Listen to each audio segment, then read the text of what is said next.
Merhaba, seni burada görmek ne güzel. Eğer bu tarz edebi ve felsefi metinlerin derinlerine indiğimiz böyle satır aralarındaki sırları gün yüzüne çıkardığımız sohbetleri seviyorsan lütfen hemen şimdi Kitap Felsefe kanalına abone ol. Kesinlikle. Çok doğru bir yerdesin şu an. Çünkü bugün yapacağımız inceleme zihnindeki bazı yerleşik fikirleri bayağı bir sarsacak. Özellikle de o kader dediğimiz devasa kavramı yeniden sorgulamanı sağlayacak.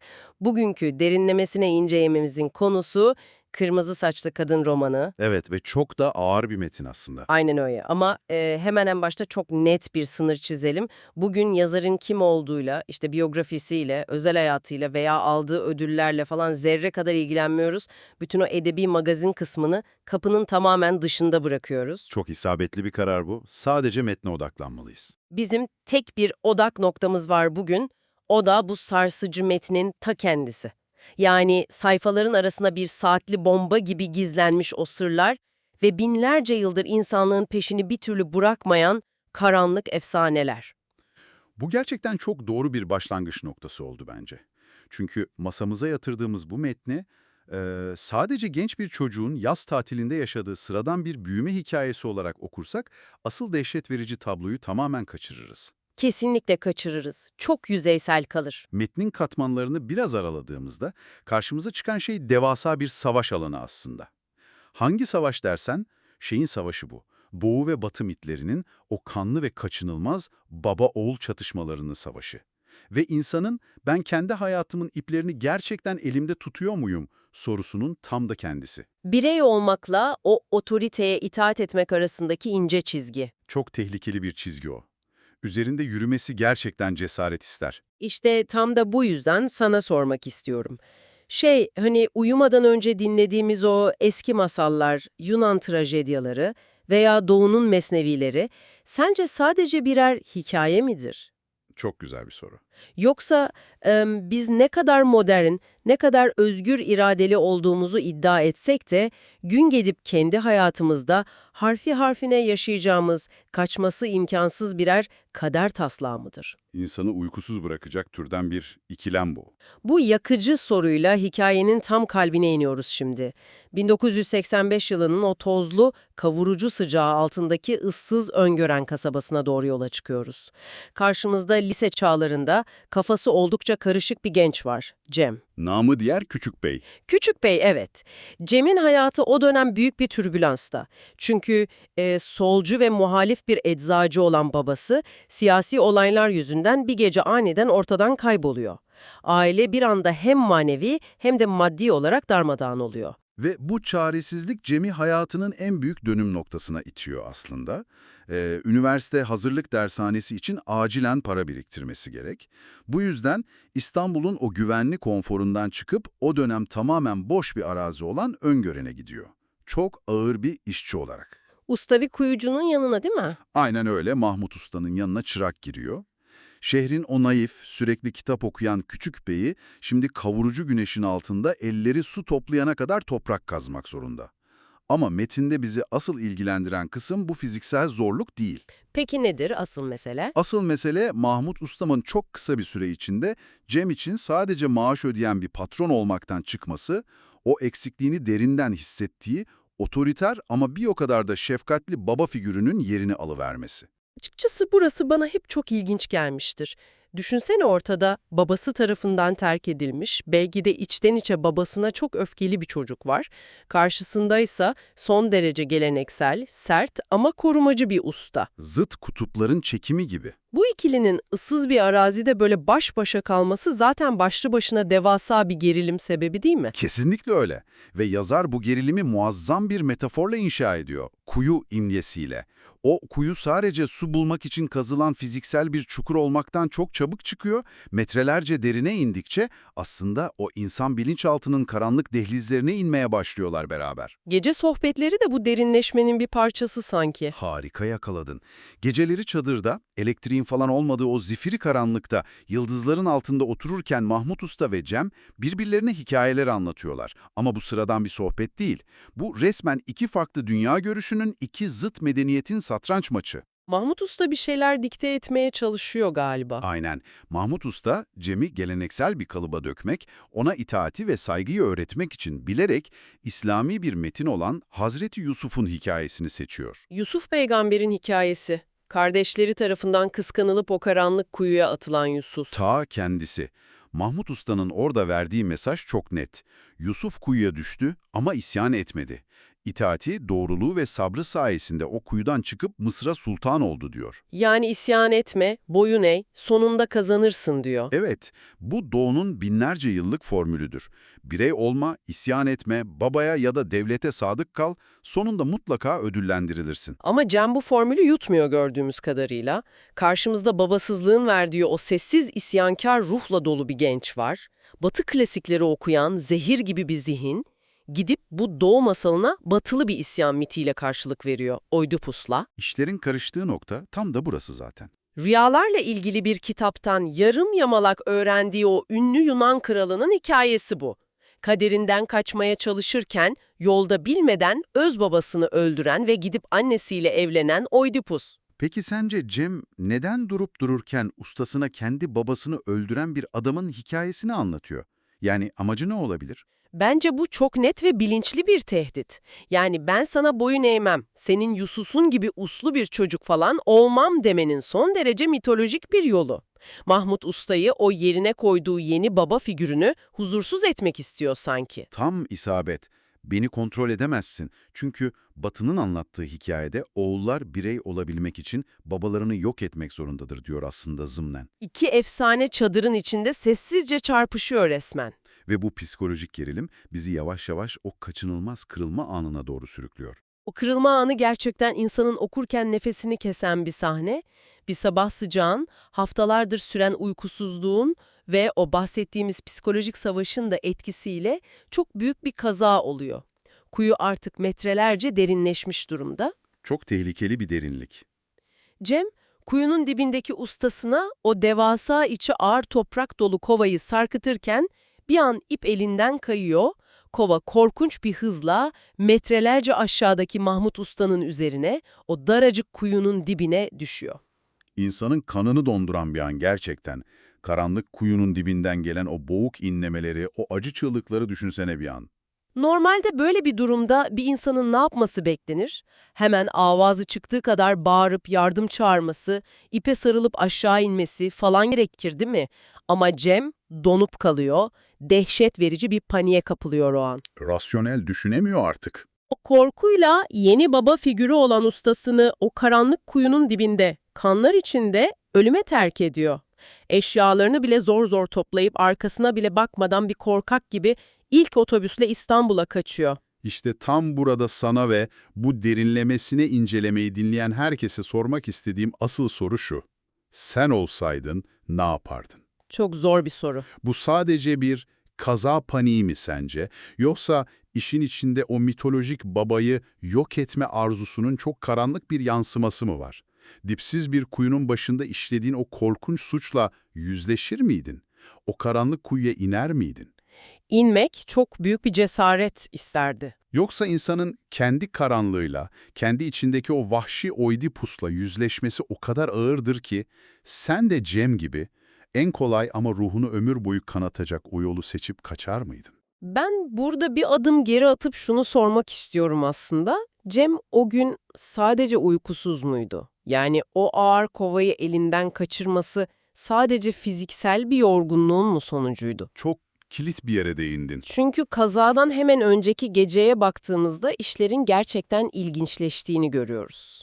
Ortada Cem'in aklını başından alan, dikkatini tamamen dağıtan devasa bir olay var. Öngören'de akşamları kasabalının gittiği derme çatma bir çadır tiyatrosu var. Evet, o efsanevi çadır tiyatrosu. Ve Cem sokakta tesadüfen görüp böyle saplantılı bir şekilde aşık olduğu o kadını, kendinden yaşça epey büyük, kırmızı saçlı kadını yani Gülcan'ı bu tiyatronun sahnesinde izliyor. Kadın o kumpanyanın bir oyuncusu. Ve oynadıkları oyun öyle basit bir köy seyirlik oyunu falan değil. burası çok kritik. O derme çatma çadırda dünyanın en ağır, en kadim efsanelerinden biri canlandırılıyor. İranlı şair Firdevsi'nin Şehnamesi'nden çıkan Rüstem ile Sührab destanı. Babanın oğlunu öldürdüğü efsane. Aynen. Sahnede iki savaşçı birbirlerini hiç tanımadan yüzlerinde maskelerle ölümüne savaşıyorlar. Sonunda yaşlı olan genç olanı kılıçtan geçiriyor. Ancak maskeler çıkınca babanın kendi öz oğlunu bilmeden öldürdüğü o korkunç trajedi ortaya çıkıyor. İşin ilginç yanı kırmızı saçlı kadın o sahnede ölen oğlun başına gelip sahte değil tamamen gerçek ve iç parçalayıcı gözyaşları döküyor. Bu çok önemli bir detay. Neden gerçek gözyaşları sence? Bir tiyatro oyuncusu her gece aynı sahneyi oynarken neden gerçekten ağlar ki? Çünkü mitler sadece sahnede kalmaz. O gözyaşları metnin ilerleyen bölümlerinde kendi hayatlarında yaşanacak olan o kaçınılmaz kanlı trajedinin ilk habercisi aslında. Oidipus'un tam tersi bir hikaye bu. Batı ve Doğu zıtlığı yine sahnede. Evet, Batı'da oğul babayı öldürürken Doğu mitolojisinde devletin, otoritenin yani babanın bekası için oğul feda ediliyor. Kırmızı saçlı kadın bu kadim acıyı adeta iliklerine kadar hissediyor sahnede. Ve o efsanelerle dolu gecenin sonunda Cem Çadır Tiyatrosu'ndan çıkıp kırmızı saçlı kadınla karşılaşıyor dışarıda. Aralarındaki o tuhaf, karşı konulmaz çekim onları doğrudan kadının evine götürüyor. Cem için inanılmaz bir kırılma anı bu. Düşünsene, lise çağında cinselliği hiç tatmamış bir genç, hayatında ilk defa kendinden yaşça çok büyük olgun ve son derece esrarengiz bir kadınla birlikte oluyor. Cem o yatakta sabahladığında hissettiği şey sadece fiziksel bir rahatlama değil. Kesinlikle değil. Adeta dünyayı fethetmiş bir kralın, sınırları aşmış bir savaşçının o mağrur yenilmezliği var üzerinde. Antik Yunan'da buna hübris denir işte. Yani kibir, tanrılara meydan okuyan o kör edici, aşırı özgüven hali. Cem o sabah evden çıkarken artık o ezik çırak çocuğu falan değil. Zihninde ben artık büyüdüm, ben bir erkeğim, ben her şeyi yapabilirim sarhoşluğu var. Aynen öyle. İşte ertesi sabah kuyu başına gittiğinde o trajik kazaya zemin hazırlayan şey tam olarak bu psikoloji. O dikkatsizlik, o kibri taşıyan ellerinin titremesi, kovayı ustasının üzerine düşürmesine sebep oluyor. Psikolojik olarak çoktan babayı ezip geçmişti aslında. Evet. Bir gecede yetişkinliğe adım attığını sanan bir çocuğun ertesi sabah babasını andıran figürü kelimenin tam anlamıyla ezip geçmesi bu. Peki sonra ne oluyor? İstanbul'a kaçıp bu koca travmayı nasıl gömüyor içine? Gel zamanı biraz ileri saralım istersen. İnsan bilinçaltının çok temel bir kuralı vardır. Bastırılan her duygu er ya da geç mutlaka başka bir formda geri döner. Aradan 10 yıllar geçiyor. Cem o korkak parasız çırak değil artık. İnanılmaz başarılı, çok zengin bir jeoloji mühendisi ve müteahhit oluyor. Bayağı sınıf atlıyor yani. İstanbul'un silüetini değiştiren o devasa plazaları, siteleri inşa ediyor. Yanında son derece akıllı, entelektüel ve zarif eşi Ayşe var. Modern, seküler, maddi hiçbir sıkıntısı olmayan, dışarıdan bakıldığında kusursuz bir hayat. Ama devasa bir eksiklikle yaşıyorlar. Çocukları olmuyor. Cem 30 yıl boyunca o kuyunun başında bıraktığı o karanlık sırrı, o ben katilim düşüncesini zihninin en kuytu köşesine kilitliyor yıllarca. Hayatına sanki hiçbir şey olmamış gibi devam etmeye çalışıyor. O kilitli kapı içeriden zorlanmaya başlıyor ama bir süre sonra. Zorlanmak ne kelime, adeta kırılıp dökülüyor. Cem'in çocuğu olmaması ve bilinç altında yatan o cinayet suçluluğu çok tuhaf bir takıntı olarak dışa vuruyor. Cem ve eşi Ayşe dünyayı dolaşarak Firdevsi'nin Şehnamesi'ne, özellikle de o tiyatro çadırında izlediği babanın oğlunu öldürdüğü Rüstem ile Sührab efsanesine inanılmaz takıntılı oluyorlar. Müzelerde minyatürler arıyorlar. Sürekli o efsaneyle ilgili eski kitaplar topluyorlar. İşin psikolojik boyutu o kadar sarsıcı ki Cem kurduğu o devasa inşaat şirketine Sührab adını veriyor. Kendi kanından bir oğlu olamayınca betondan, çelikten ve sermayeden oluşan devasa bir oğul yaratıyor aslında. Şirketi onun çocuğu oluyor resmen. Çok yerinde bir tespit ve içten içe şu korkunç felsefi buhranı yaşıyor her gün. Ben Oidipus muyum? Yani kaderden kaçarken bana babalık yapan adamı o kuyuda bilerek mi öldürdüm? Cem bu soruyla kendi ruhunu çürütüyor yıllarca. Geceleri uyuyamıyor. Yıllarca bu entelektüel ve vicdani ağırlığın altında eziliyor. Ve o ezilmişlik, içini kemiren o kurt, Cem'i tam 30 yıl sonra olay mahalline yani öngörene geri çağırıyor. Şirketi sührab için yeni araziler bakmak, inşaat projeleri çizmek falan bahanesiyle o ıssız kasabaya gidiyor. Ama sen de ben de biliyoruz ki asıl anacı kendi geçmişinin hayaletleriyle, o kuyunun dibindeki cesetle yüzleşmek. Kesinlikle yüzleşmek istiyor. Ancak öngörene adım attığında sadece Cem'in değil, bunu okuyan hepimizin ağzını açık bırakan o devasa gerçekler bir bir yüzüne çarpıyor. Sırların ilki okuyucuda gerçekten trajikomik bir rahatlama yaratıyor bence. Değil mi? Mahmut Usta aslında ölmemiş. O korkunç kazadan sonra sakat kalmış, evet. Ama köylüler tarafından kuyudan sağ salim çıkarılmış. Hatta o kuyu sonradan bolca su verdiği için bölgede son derece saygın, zengin bir adama dönüşmüş ve yıllar sonra eceliyle huzur içinde ölmüş. İnanılmaz bir ironi. Düşünebiliyor musun? Cem tam 30 yıl boyunca gençliğini, yetişkinliğini, bütün o Oedipus travmasını, katil olma suçluluğunu tamamen boşuna çekmiş. Ortada bir cinayet falan yok. Sadece panikleyip kaçan gencecik bir çocuk var ortada. Bu hikayenin sadece birinci şoku yalnız. Eğer metin burada bitseydi sadece çok güzel bir psikolojik drama okumuş olurduk. Ama asıl sarsıntı efsanelerin o acımasız kurgusu ikinci gerçekte yatıyor. O tek gecelik ilişkiden gelen gerçek. O çadır tiyatrosunun sonrasındaki geceden. Cem'in kırmızı saçlı kadından meğer bir oğlu varmış. Evet, 30 yaşında kanlı canlı bir oğul. Adı Enver. Cem yıllarca acaba babamı öldürdüm mü diyerek Oidipus olmaktan köşe bucak kaçarken ve bundan korkarken birdenbire aslında terk edilmiş çok öfkeli bir sührabı olduğunu öğreniyor.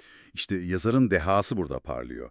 Bu sadece bir kayıp oğul bulundu gibi klasik bir Yeşilçam melodramı falan değil. Karşımıza çıkan bu oğul Enver, başlangıçta kendini babasına Serhat Takma adıyla tanıtıyor.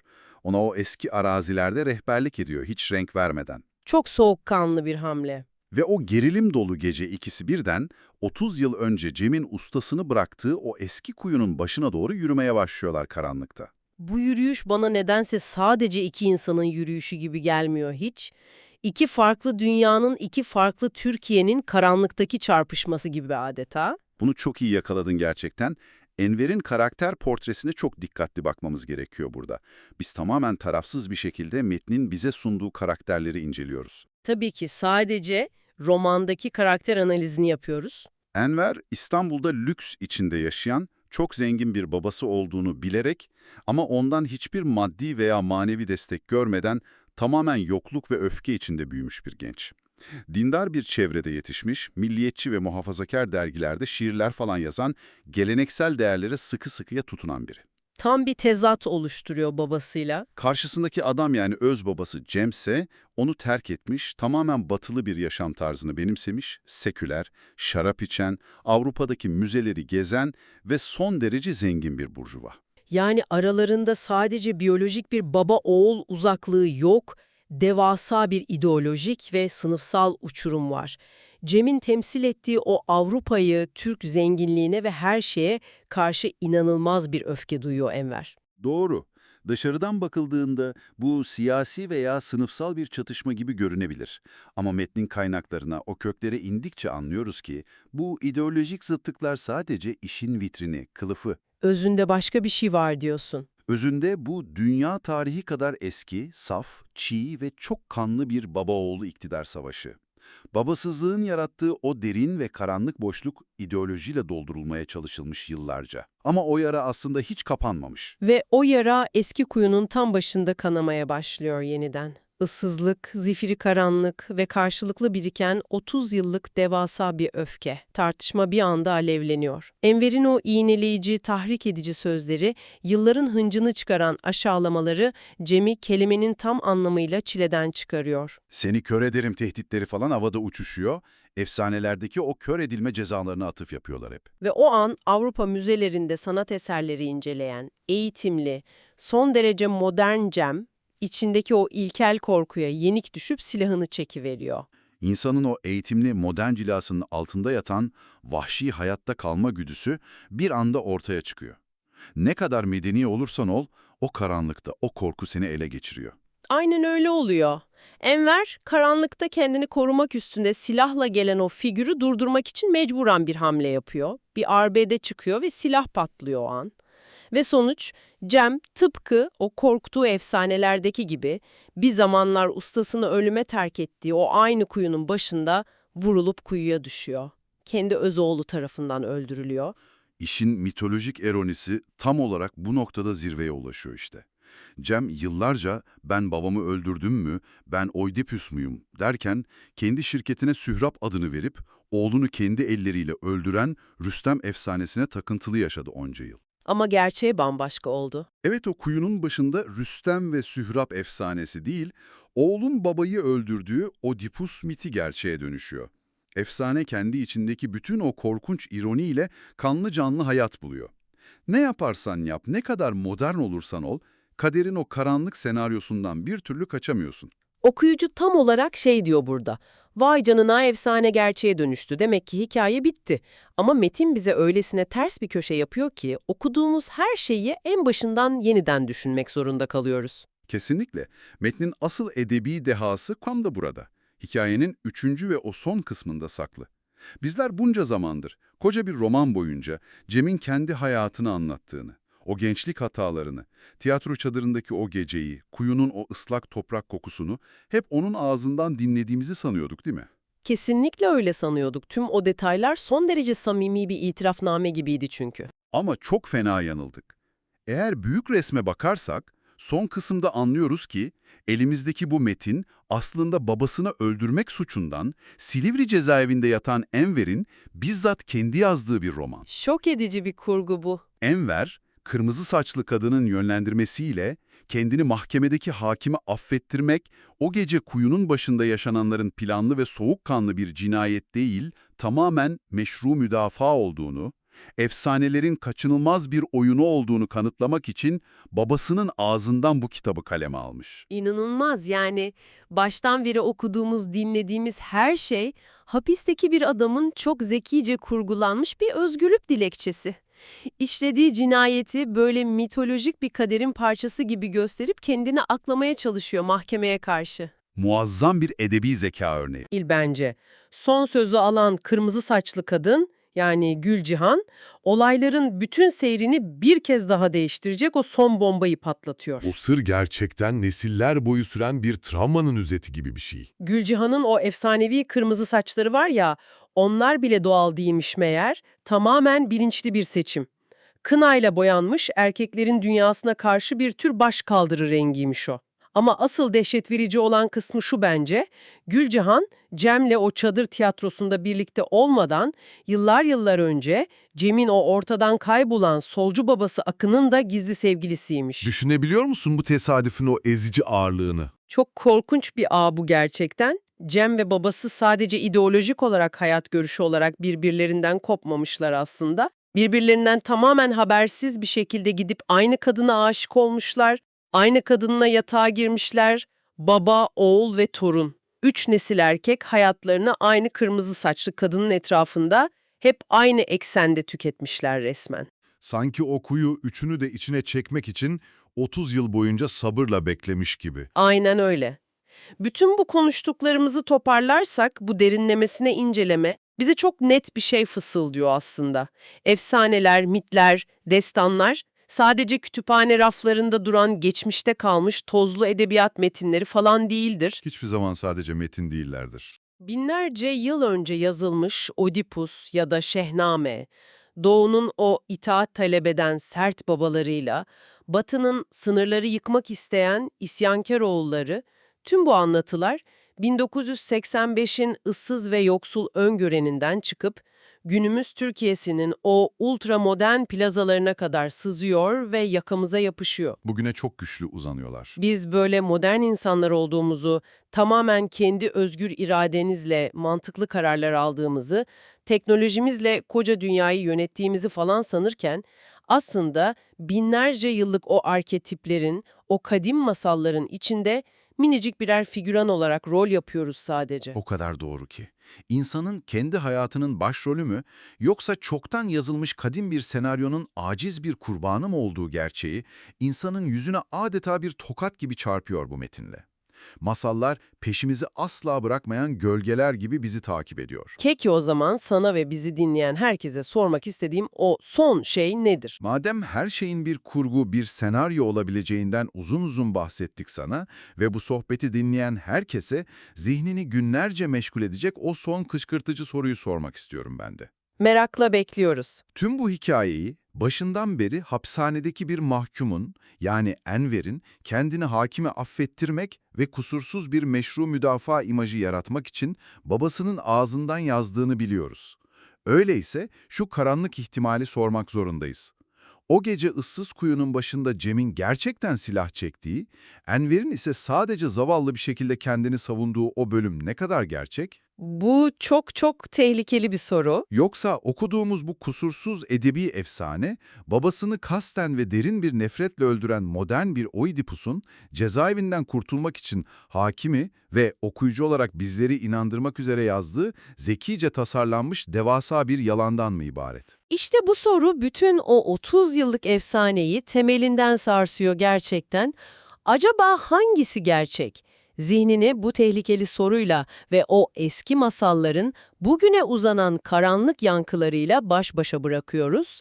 Bizimle bu kuyuya indiğin, sırların ve mitlerin iç içe geçtiği bu derin sohbete eşlik ettiğin için çok teşekkür ederiz. Bir sonraki metin okumasında yeni sırlar ve yepyeni sorularla tekrar görüşmek üzere. Hoşça kal.